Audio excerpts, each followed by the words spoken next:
Let's talk about stress. It's this incredible superpower that literally kept our species alive for hundreds of thousands of years. It's an amazing adaptation that helped us dominate the planet. But here's the crazy part. Today, that exact same superpower is making us sick. It's the ultimate paradox. So what happened? How on earth did our greatest survival tool end up turning against us? Well, to really get it, we need to rewind the clock way, way back. All right, let's jump in a time machine and see stress in its original, life-saving role. This is where the whole story really begins. Okay, picture this. It's 200,000 years ago. One of our ancestors, a hunter, is out in the wild, and then bam, they come face to face with a massive bear. In a moment like that, there is zero time to think. There's only time to react. So what's actually going on inside our hunter's brain? It's fascinating, really. This isn't a conscious choice. Deep inside the primitive parts of our brain, the amygdala and hypothalamus are sounding a massive alarm. It's an automatic, hardwired reflex that screams, "This is a life or death threat."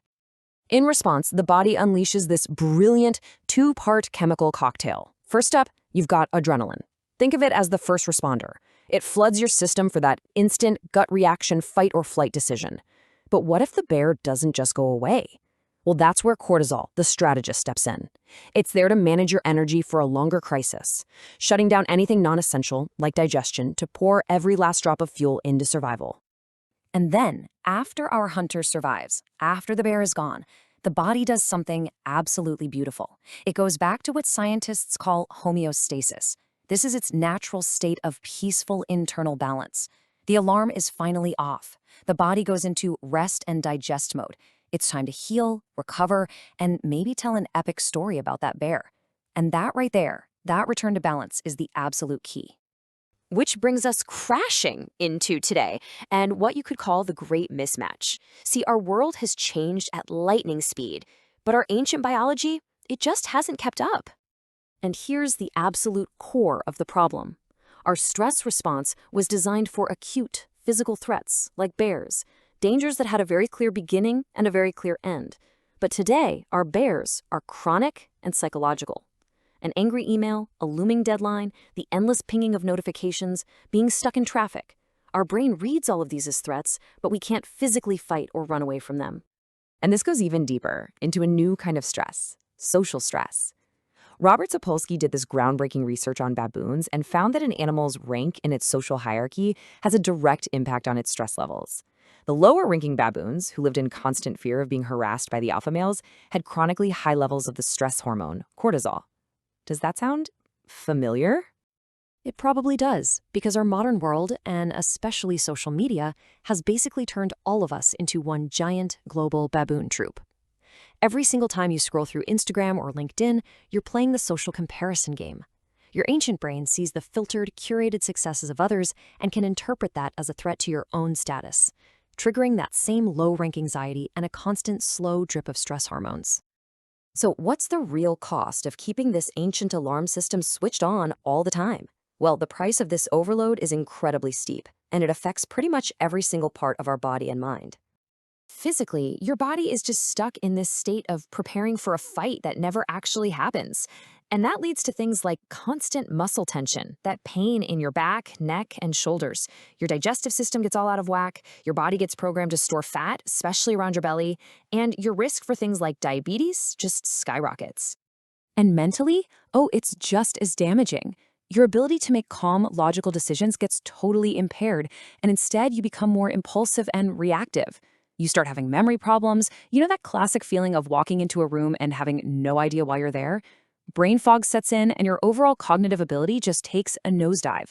You literally become a worse version of yourself. And what about your immune system, the very system that's designed to protect you? Well, it gets suppressed because your brain thinks fighting a bear is way more important than fighting off a common cold. In the long run, this leaves you more vulnerable to infections and can even increase your risk for autoimmune diseases and cancer. Okay, I know this all sounds pretty bleak, but this is not a story without hope. It's not about trying to eliminate stress completely. It's about learning to tame our ancient protector.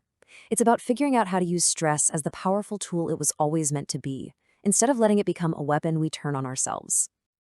Here's the crucial difference you have to understand. Acute stress, that's the superpower.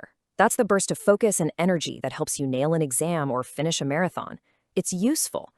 Chronic stress, on the other hand, that's the curse. That's the system just being left on indefinitely with no off switch in sight, and it leads straight to burnout. So, how do we manage it? Here's a really simple framework. First, assess the stressor. Ask yourself, is this useful? Is there an endpoint? Second, decide whether to engage or disengage. Fight the battles that are actually winnable, but learn when to retreat from the pointless ones. Third, and this is so important, you have to actively recover. You need to intentionally tell your body the threat is over.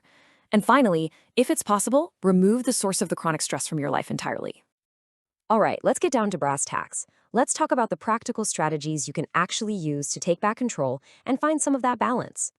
So, active recovery, what does that even mean? It means sending a clear signal to your nervous system that it's safe to stand down. And the science here is crystal clear. Even a short walk in nature can measurably lower your cortisol levels. Things like meditation, exercise, just connecting with friends, or losing yourself in a hobby, these aren't luxuries. They are absolutely essential maintenance for your nervous system. And sometimes the most powerful thing you can do is just eliminate the stressor at its source. Unfollow those social media accounts that make you feel anxious. If you're in a toxic work environment, start making a plan to leave. Don't ever be afraid to make big life changes to protect your health. And never, ever be afraid to ask for professional help to figure out your next steps. Look, in the end, life is always going to throw stressors at us. That's a given. But stress isn't just something that happens to you. I want you to think of it like a powerful electric current. It can be incredibly destructive, sure, but it can also be harnessed to create light. You have the tools. You have the knowledge. You are the conductor.